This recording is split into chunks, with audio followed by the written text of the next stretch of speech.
안녕하세요. 찾아가는 변호사들의 첫비 임형윤입니다. 신용진 변호사입니다. 네, 저희가 지난 시간에는 유언에 대해서 설명드렸었는데요. 오늘은 사례에 대해서 한번 다뤄볼까 합니다. 유언의 사례인데요. 첫 번째 사례는 가장 흔한 경우라고 볼 수 있을 것 같아요. 아버지가 네. 사망을 하면서 자식이 셋 있는데 네. 막내에게만 전 재산을 주겠다고 한 겁니다. 네. 그러면 첫째와 둘째는 가만히 있지 않을 거예요. 자기네들의 그렇죠. 몫을 네. 챙기려고 하겠죠. 당연하죠. 네, 이제 자기네들의 몫을 챙기기 위해서는 네. 어떤 방식으로 소송이 진행이 될까요? 네. 그 참 부모님께서 잘못하신 경우라고 저는 개인적으로 생각합니다만은 어쨌든 자식 한 명한테 그 자기 전 재산을 줌으로 해서 이게 돌아가신 다음에도 자식들 간에 그 싸움이 붙는 거예요. 참 바람직하지 않은 경우이긴 한데요.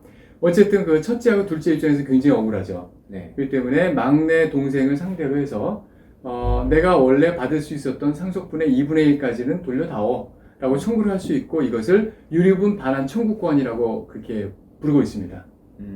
그러면 유류분 반환 청구권은 예. 사망하시고 나서 이제 장례 절차를 다 끝내고 네. 바로 이걸 진행을 해야 되나요? 꼭 그렇지는 않습니다.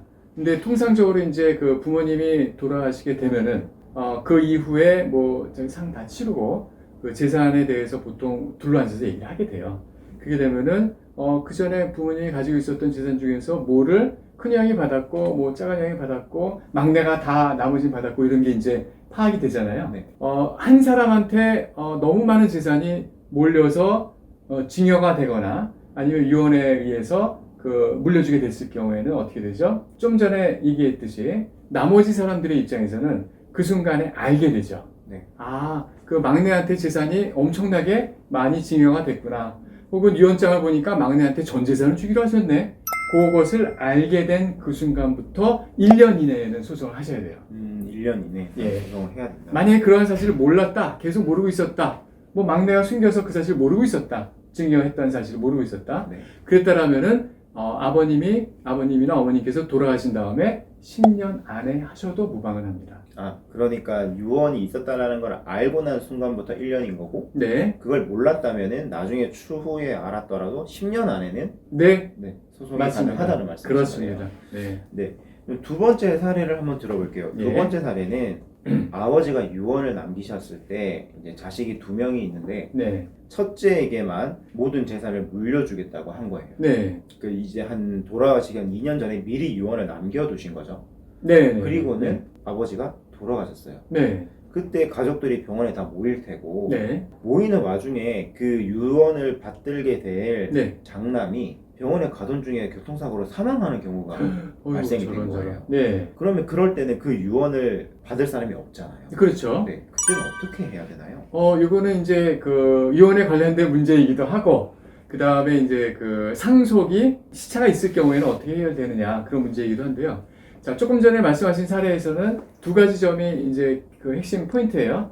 첫 번째는 돌아가신 분, 아버지가 유언을 남기셨다고 했는데 그 유언의 효력이 언제 발생하느냐? 지난 시간에 한번 말씀을 드렸었죠. 언제 발생한다고 했는지 기억나시나요? 네, 사망 직후 발생이 된다고 맞습니다. 말씀하셨죠. 그러니까 아버지가 사망한 그 시점에 일단 유언의 효력은 발생했고 전 재산이 누구한테 갔을까요? 큰아들한테 옮겨진 거예요. 네. 법적으로는. 근데 큰아들이 자기가 법적으로 다 모든 재산을 물려받은 상태에서 아버지를 이제 그 임종을 보러 이제 가는 길이었죠. 가는 길에 죽었잖아요. 네, 네. 그럼 그 후에 죽은 게 명확하기 때문에 자기가 또 물려받은 전 재산이 자기 배우자하고 자기 자식들한테 다시 또 상속이 일어나게 되는 거죠. 그때는 유언이 아니라 법에 정해진 법정 상속이 일어나게 되는 것이죠. 네. 네. 그렇게 되면은 결국은 이제 자식이 남부지 자식한테는 사실 재산이 네. 갈 수가 없는 거고, 둘째 아들은 못 받죠? 네, 못 받게 되는 거고 네. 바로 네. 가는 거잖아요. 만약 둘째 아들이 유류분 반환 청구 소송을 한다면 맞습니다. 그거는 가능하죠. 이것까지는 가능한 가능합니다. 거고, 네. 일단 그 상대방이 그 형이 되는 게 아니라 그 형의 형수하고 그 저희 조카들이 되는 거죠. 다른 예도 한번 들어볼게요. 아버지에게 이제 자식이 3명이 있어요. 네. 그런데 아버지가 자식들한테 재산을 물려주지 않고 네. 제사를 지내줄 장손에게 모든 재산을 네. 물려주겠다고 한 거죠. 예. 그러면 장손이라 하면 첫째 아들의 자식이잖아요. 아, 예, 예, 예. 네, 그러면 손주, 첫째, 손주. 네, 손주한테 다 물려주겠다. 네, 네. 그러니까 어휴. 장손한테 물려주는 거니까. 네. 그러면 장남한테는 사실 특별히 문제가 없을 것인데 네. 둘째와 셋째는 문제가 생길 거란 말이에요. 열받죠. 네, 내 재산을 형이 가지고 가는 것도 아니고, 그렇죠. 네, 조카가 다 조카가 가져가는 가져가게 되는 상황이니까요. 그렇죠. 네. 그러면 이 자식 두 명은 이 재산의 권리를 주장을 한다면 네. 어떻게 될까요? 그, 똑같이 유류분 반환 청구권이 실행이 되나요? 그렇습니다. 그러니까 첫 B가 아까 예로 든 거는 유언으로 줬다는 얘기잖아요. 네. 장손한테. 네.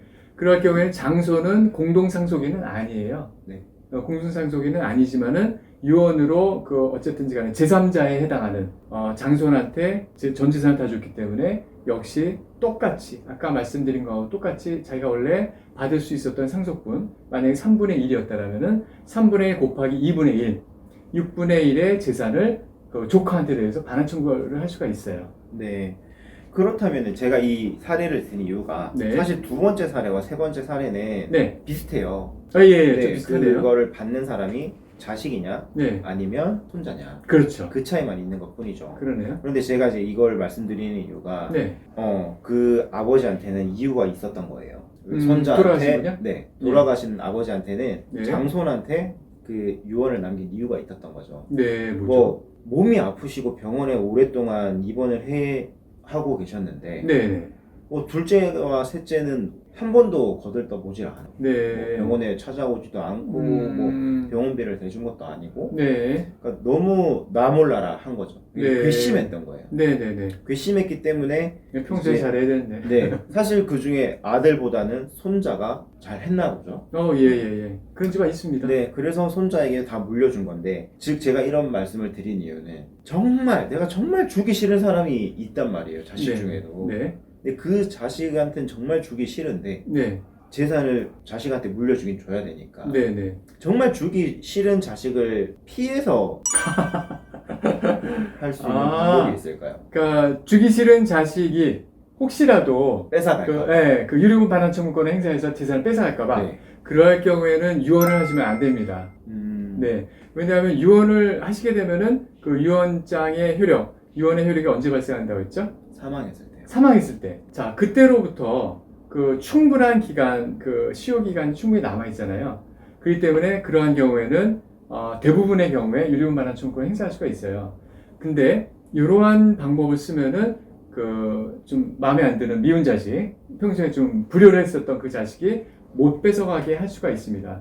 첫 번째는요, 굉장히 고액의 보험을 가입하시는 거예요. 돌아가시기 한참 전부터. 누구를 위해서? 수익자를 자기가 마음에 드는 자식, 혹은 더 나아가서 마음에 드는 뭐 손주, 아니면 며느리, 이런 사람들을 보험 수익자로 해서 보험을 가입하는 겁니다. 그럼 어떻게 될까요? 보험 수익금에 대해서는 유류분 반환 청구를 할 수 없다라는 그러한 판례가 다수 있기 때문에 지금으로서는 청구하기가 쉽지가 않아요. 그리고 또 한 가지 방법은 보험 말고 또 다른 방법이 있는데요. 증여를 하는 방법이 있어요. 돌아가시기 전에 사전에 증여를 하는 겁니다. 근데 공동상속인에 속하는 큰아들한테 증여를 하면 안 돼요. 그거는 나중에 유류분 반환 청구권을 둘째 아들이 계속 끝까지 할 수가 있어요. 그러나 공동상속인 자기 바로 자식이 아니라 그 밑에 손주 혹은 며느리한테 증여를 하는 것은 제3자에 대한 증여가 됩니다. 제3자한테 증여한 것에 대해서는 돌아가시기 1년 전 안짝에 한 증여에 대해서만 유류분 반환 청구를 할 수가 있어요. 그렇기 때문에 돌아가시기 한참 전에 미리 며느리 아니면은 손주한테 증여를 하시는 게 그걸 피할 수 있는 좋은 방법이 될 수가 있습니다.